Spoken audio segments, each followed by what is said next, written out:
currently we have so many, layoffs going on. That has really brought to light this emergency fund conversation all over again. So the first and foremost thing to sort of keep in mind is that one, you need to amp up your emergency fund in volatile times, okay? And two, you need to park it in a place where it's very accessible. So how many pieces of clothing or like items do you have in your cart right now at this moment? Please. Don't lie. I can't Come even on. lie. It will be in the ballpark of like 12 to 15 items. I remember us doing the article for like a publication a couple of weeks ago where they talked about lifestyle inflation. Yeah. It's possible that he's going through this, right? Absolutely, absolutely.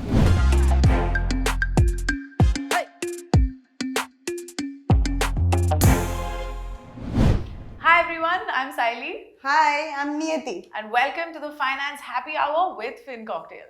Today we're going to talk about saving, budgeting, some saving tips and tricks, and of course the very important emergency fund. On that note, so emergency funds are something that are, like get talked about a lot because people hear the word emergency and they're like, oh my god, like earthquake has happened.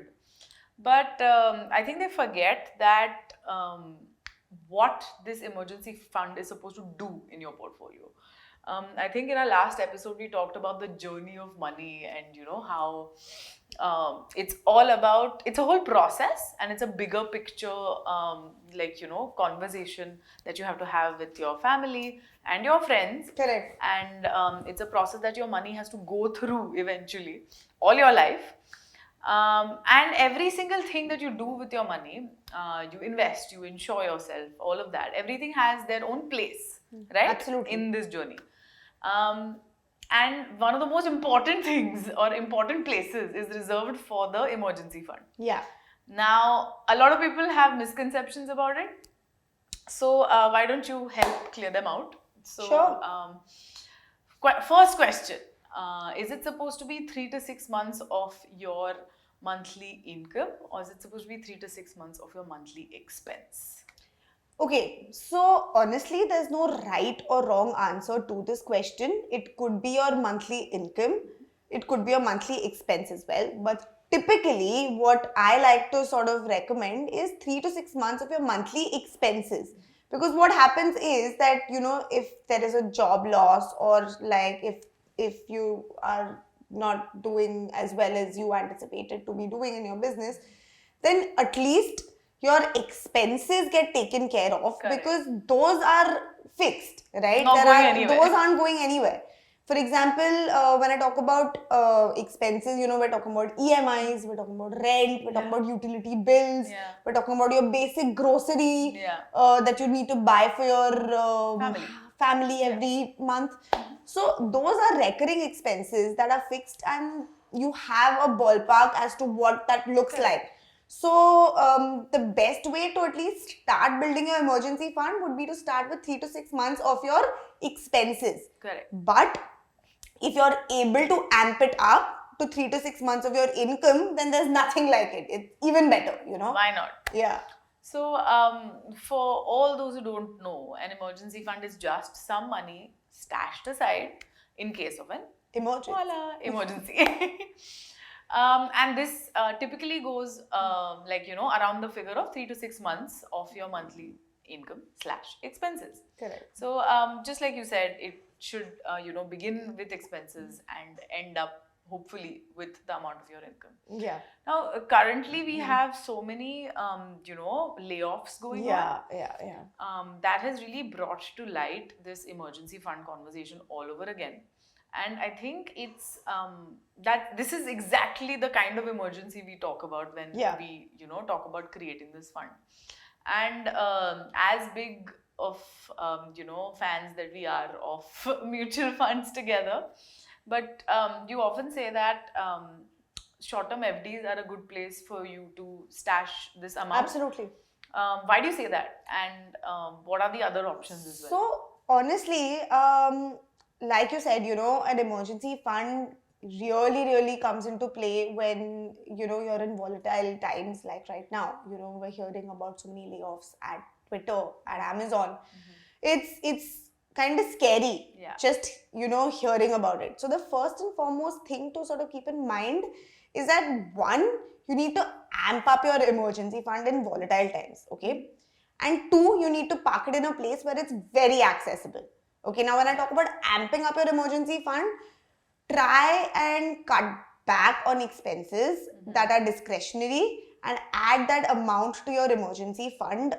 Maybe try and scale it up to 6 to 8 months of your expenses. Okay, because once you lose your job, there's no guarantee as to when you're going to be able to get another job, whether you're going to be at the same pay package, whether you're going to have to take a pay cut, it's very uncertain. So first and foremost, try and amp it up, and secondly, keep it in a place that is very accessible.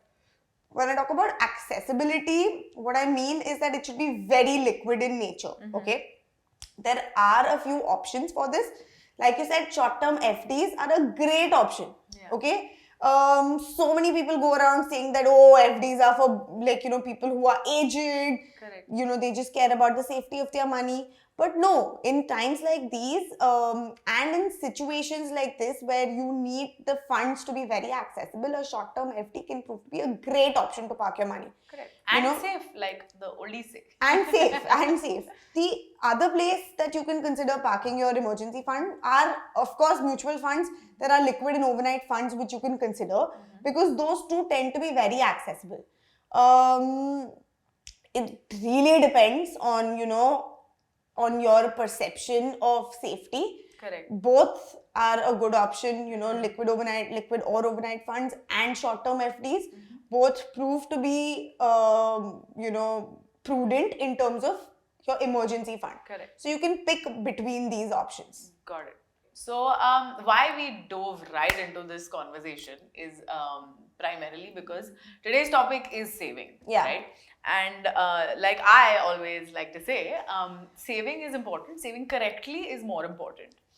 Now, what I mean by that is just the fact that, yes, you can save a ton of money, but just stashing all of that money in a bank account and then, udawing it on a discount doesn't work. Correct. Also, saving it and keeping it in suboptimal, investment vehicles also doesn't work. Yeah. And so I think, in your journey of saving correctly, the first step is to create your emergency fund. Yes. First step is to build your emergency fund. Then you can talk about where the rest of your money should go, how you should be budgeting, and how you can reach that ultimate from financial goal to financial goal. Yeah. How you can end up achieving all of them. Sure. So again, one very favorite topic of everybody to discuss, I think, is the budgeting rule that we always hear about. Oh my God, yeah. I think it's talked about to death now. Yeah. I mean, at the risk of sounding very, very repetitive, the 50-30-20 rule is something which, we also like to talk about, which we also sort of like to use as a yardstick. Yes. It's not important to make that distinction. Yeah, it's not set in stone. It's not something that may work for each and every one. Okay. It's very different for a salaried person. It's very different for a freelancer. It's very different for a business person. 100%. It really differs from person to person.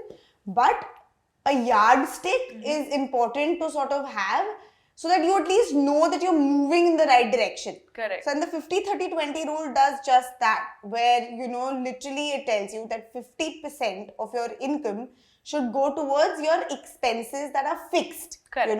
That are occurring month on month. Correct. Your EMIs, your rent, your utility bills, grocery. Around 30% should go towards your wants. Yeah. Everyone has wants. Yeah. And it's not fair to cut back on everything, But maza hi kya hai? Maza hi kya hai, correct. Then you're going to get fed up. You might be able to do it for 1 or 2 months. Yeah. But then you're going to get done with it and you will want to go out for that dinner. You will want to go out for that movie. You will want to take that holiday. Correct. And then you probably might end up splurging much more than you would have if you were doing it in 100%. sort of proportion. And I think 20%, the balance that you're left with should go towards saving and investing. Now, that is something that is the most important piece, right? Yeah. Like if you don't save and you don't invest, you're never really going to create that corpus or that portfolio that will end up being your retirement fund. Yeah. So 20% should go towards saving and investing. Now, it's not important to stick to these exact figures. Correct. You know, this is Correct. just a ballpark. This Correct. is just a starting point. If you're able to save even 5 or 7% of your income with your first sort of job or paycheck, even that's fine. That's a start. That's a great start. It's a great start. Even if that means doing a 1,000 rupee SIP or a 500 rupee SIP, and then scaling it up over time. You know, the important part is to scale it up to at least bring it to this 20% number that, you know, I keep emphasizing on. Yeah, I agree. And I think it's very important to note that it's not about the 50-30-20. It shouldn't be 50-30-20. It should not be more than 50% on needs. Correct. It should not be more than 30% on bonds. Correct. And it should be at least 20% in investing. Absolutely. Because I think it's the conversation that we have about, you know, living beyond your means. And how can you judge whether you're living beyond your means or no? Yeah. Check this yardstick. Correct. Like, you know, check if you're spending more than 50% on your needs, like if your rent is like insanely high and you're not making enough money, you gotta move, buddy. You gotta cut back on that lifestyle. Exactly. And that's the hard conversation that you have to have with yourself. That's the difficult, you know, analysis that you have to do with like, you know, your money and realistically what you can and cannot afford. Absolutely. And if you can't afford it, too bad. It's sorry, but you gotta either make changes, either, you know, build some side hustles to support your income, or cut back. There's no two ways about it. Yeah. There's no other option. Yeah, there's really no other option. Yeah. So I have this like, you know, so you know me and you know how much I love shopping. And you know, that's why I said that when, you know, when we're talking about wants, not being more than 30%, it's very hard to stick to that number, right? Yes. Because I have a question for you, right there, okay? It's the perfect segue for this question. So how many pieces of clothing or like items do you have in your cart right now at this moment? Please. Don't lie. I can't even lie. It will be in the ballpark of like 12 to 15 items. I always have 12 to 15 items in any cart of mine at any point in time. You know, it's a problem. It's really a problem. No, actually, that's the solution. So, impulse buying is what usually throws this 30% figure off. Correct. For most of the people out there. Yeah, for most of us out there. We can't, like, you know, and obviously retail therapy, it helps sometimes to treat yourself. But I think what you're doing is legit the solution to it. Yeah. So, what we talk about is the 30-day rule. Right, which is in effect what you're trying to do. Yeah.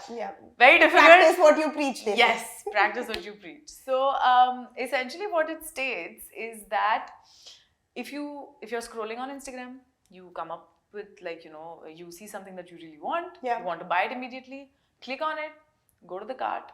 Add it to your cart and stop. Yeah. Don't hit that checkout button. Yes. Don't make that payment. Like, you know, don't give your credit card information. Just don't pay for it and don't buy it.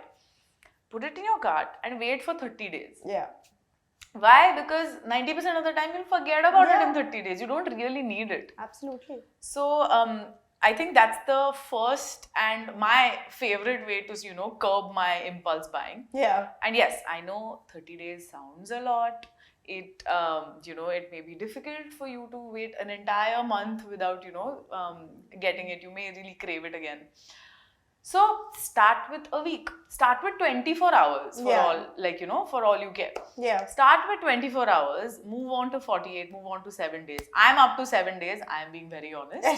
I still don't wait the 30 days, but it's really funny to see that in the 7 days, more than half of the things that I put on my cart will be discarded. Exactly. That's what happens to me. More often than not, these 15 items I won't even end up buying 2. Yeah. Because, you know, over time, I keep looking at it again and again, and then I keep thinking, do I really need this? Am I really going to wear this? How often will I be able to wear this? Correct. and then you sort of it's you're answering your own questions, right, in your head, and most of the things end up getting removed from the cart. Exactly. So guys, use Niyati's Petra of just adding it to your cart, but not really buying it. Yeah. Between the two of us, you are the shopper for sure. For sure. But you also shop for me, so that works. So you may want to just get a friend who buys things for you, which is also nice. So that was our take on the 30-day rule. I really think every single person should, go through this process of delaying their purchase. Yeah. So that they may just end up avoiding it. Yeah. But I was having a conversation with a friend of mine who got a bonus recently, by the way. Whoa, party. But he was telling me that it's funny. He's like, but I'm not investing anymore. He's like, I'm still investing that same amount. He's like, where is all my money going? And I think I remember us doing the article for like a publication a couple of weeks ago where they talked about lifestyle inflation. Yeah. It's possible that he's going through this, right? Absolutely, absolutely. So, essentially, lifestyle inflation is when you think that you have more disposable income. You think that you have the ability to spend more and you automatically spend more. It's a psychological thing. It's how we are wired as human beings to think that, okay, now I used to have 100 rupees, now I have 150 rupees. Now I can buy that, belt that I really wanted or those shoes that I really wanted. Yeah. It's like we deserve it. We want it, so we deserve it, so we're spending more. And in some way you do deserve it. Yeah. But it's important to proportionately increase your savings and your investments. Correct. So I'm not saying that don't spend more on your wants. It's important to do that as well because it gives you a sense of gratification. It 100%. Gives you that, that self assurance that I have earned this and I deserve to get this particular thing that I've really wanted. But at the same time, you need to keep in mind that you need to increase your savings and investments as well. Yeah. Because if you don't, then you're going to be stuck at that one particular level. Correct. And it's not going to really help you over the long term. Yeah. If you're saving and investing, say 20%, if you're at that 20% number, you need to sort of think what next. Am I able to save 22%?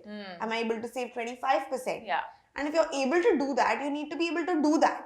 There's this one thing that I personally have sort of implemented as part of my portfolio is that every year I increase my investments by 5 to 10%. Nice. Depending on how good my bonus. Correct. So this is what I used to do when I used to work a job, right?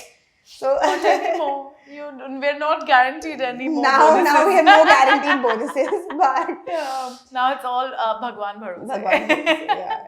But at that point in time, every year I would increase my investments by 5 to 10%.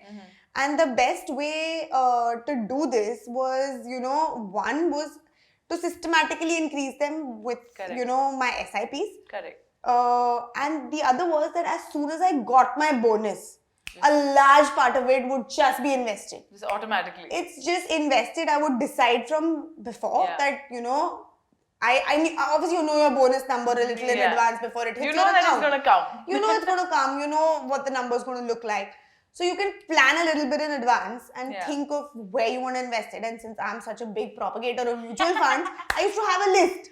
Correct. That, okay, now this will go in this, this will go in this, this much will go in this, and done. So the minute that bonus would hit my account, I would obviously keep a certain amount aside for my splurging and then the balance would just get invested. Once it's invested, it's out of sight, out of mind. Correct. You don't have that money available to you to spend on random stuff. Correct. So I guess if you don't have it, where will you spend it from? Yeah. I think that's also, it brings us to a pay yourself first situation where that's something that we live by. Yeah, and, absolutely. When we talked about the 50-30-20 rule, not more than 50% towards needs, not more than 30% towards wants, balance 20% in investing, saving and investing. Actually, it's not balance, it's actually what happens first. Correct. First, your 20% should go towards your investments. Yeah. Should be removed from your account as soon as the income hits your account. Absolutely. You should remove this investment sort of amount, the 20%, yeah. and put it in your investment vehicles as in how you want to, allocate them. Absolutely. And then you can move on to acha kahan jana hai. Yeah. That's exactly what I do myself, and that's what I tell a lot of people to follow as well. That in the first 10 days of the month, all your investing should happen. That's perfect. Whether it is into a liquid fund or even an FD. Yeah. All your investments first 10 days should be done in the first 10 days of the month. Because essentially, towards the end of the month is when, you're really struggling to Correct. sort of, fulfill your 50, 30, 20 Yeah. goals.